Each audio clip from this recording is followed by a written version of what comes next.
guys, and welcome into my weekend kitchen. By the time you get this video, the weekend will have been and gone, but I'm finding now, especially with this week being the first week of reopening the coffee shop, I'm finding certainly that I'm tired when I get home. And because I have more time to do a relatively nice meal over the weekend, I thought I would actually video this for you. So this is actually being videoed today, which is Sunday, but by the time you get it, it will probably be either Monday or perhaps even later on in the week. So, for tonight's meal, it is all either freshly caught or homegrown produce, and I'm going to talk you through it. So first of all, in this little casserole dish here, I have some of Vaughan's homegrown potatoes, which I have already boiled. I just halved them and I've boiled them in their skins. And I've put in this dish here, which I have greased with my olive oil fry light spray, which I love. And in actual fact, I'll just actually spray the top of the potatoes as well, and they can be sort of partly roasted when the oven goes back on.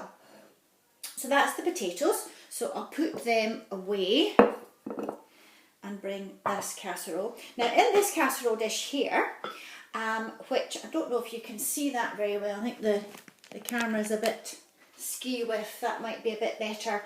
In here I have a combination of homegrown broccoli and cauliflower, and all I did was I partially, and I mean partially, boiled the veg, because I find with the homegrown vegetable they seem to boil very, very quickly, and I didn't want it to be into mush, because I have since made a cheese sauce in this casserole here, which I'm just going to transfer into the broccoli and the cauliflower. Now, those of you that are used to coming to my classes will have made this many, many times. But for those of you, finish this. For those of you that haven't been to my classes before, it's a very simple roux mix, R-O-U-X, and it's a question of melting equal amounts of butter, then adding the same amount of flour once the butter has melted into a stiff paste, which is forming your roux, and then you would add enough milk to make a relatively thick, creamy, textured sauce. And to this, because I wanted it to be cheese sauce, I've added some grated cheese. And I now cheat, I buy the grated cheese from the supermarket, but you could grate as much of whatever flavour cheese you would like.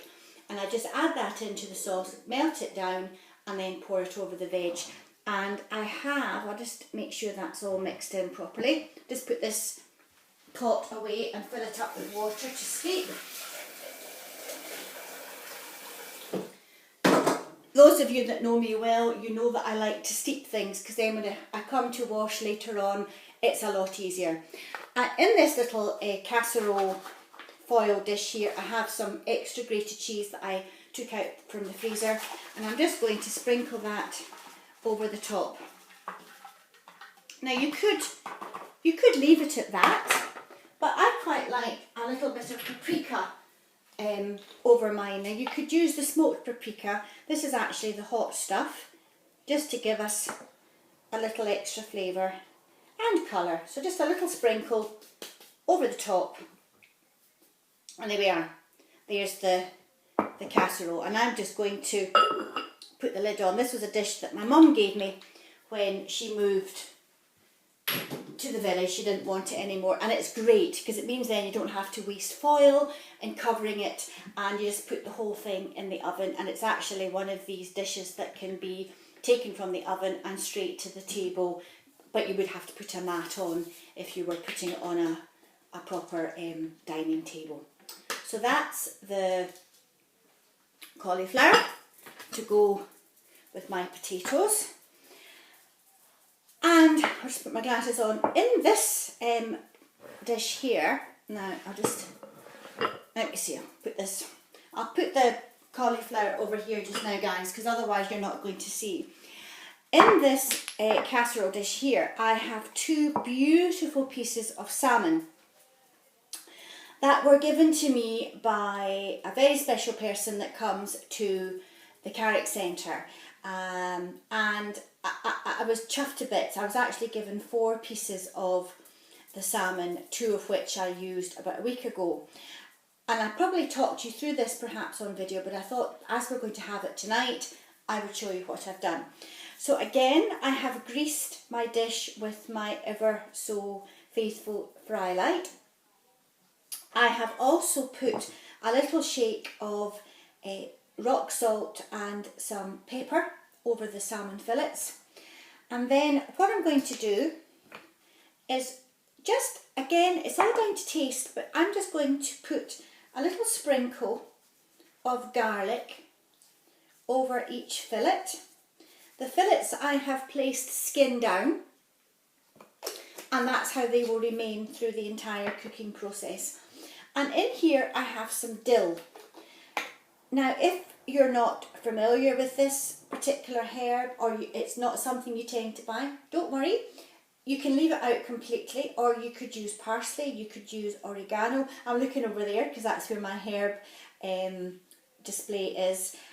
You could use herbs de Provence, mixed herbs, whatever.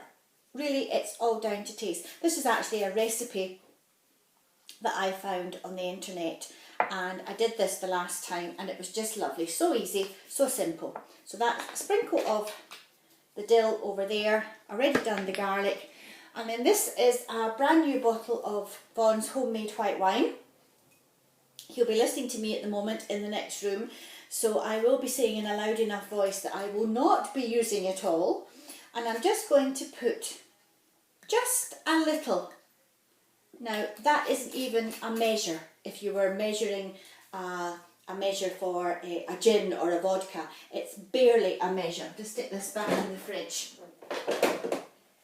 And then what I'm going to do, I'm just going to take this over to the sink, and I'm just going to put, literally just turn the tap on and back off again, a little water to that. And that's going to allow the salmon to poach in the little bit of wine topped up with water. Now I will then cover this. I'm having to leave you quite a few times today, guys. I wasn't as organised as I should have been. So I've got my foil, and what I will do is just loosely cover the fish, okay? And that should only take about 15 to 20 minutes to poach in a hot oven. So what I will do is, as you know by now, we like to eat about 7 o'clock. So at 6 o'clock, I'll put the oven on at about 170, which is the same temperature I had my ever hot Rayburn type cooker on that I have on 6 months of the year over the winter, because that's just a nice steady heat I have discovered. So what I will do is I'll put the potatoes in about 6 o'clock and allow them to kind of almost roast, although they are already cooked. So they'll start roasting, and then about 20 minutes before, so about 20 to 7, by that time the oven will be really quite hot. It'll have reached the 170 temperature. It'll have been on for a good wee while, and I will then put my fish in, and at that point I'll probably put the cauliflower and broccoli in as well, because that shouldn't take too long to heat through, and that'll just give the fish just the perfect amount of time to poach in the wine and the water with the dill and the garlic, and it'll be just perfect. Because the last thing you want to do, guys, is dry out your fish, hence why I've got the liquid there for it to poach in. Now you could grill this, or you could even fry it in butter and flip the butter over. There's loads of ways to do this, but as you know, I'm not a lover of having to stand over food and watch it and keep your eye on it. So if you put it in the oven, you can just leave it for the 20 minutes and you pretty much know it's going to be perfect when you're finished. So there we have it. So that's poached salmon with freshly dug and parboiled, roasted homegrown potatoes with Vaughan's homegrown cauliflower and broccoli in a cheese sauce. I cannot deny I am looking forward to my meal this evening. Guys, hope you've had a great day. Thank you for tuning in, and I'll catch up with you tomorrow. Take care. Bye.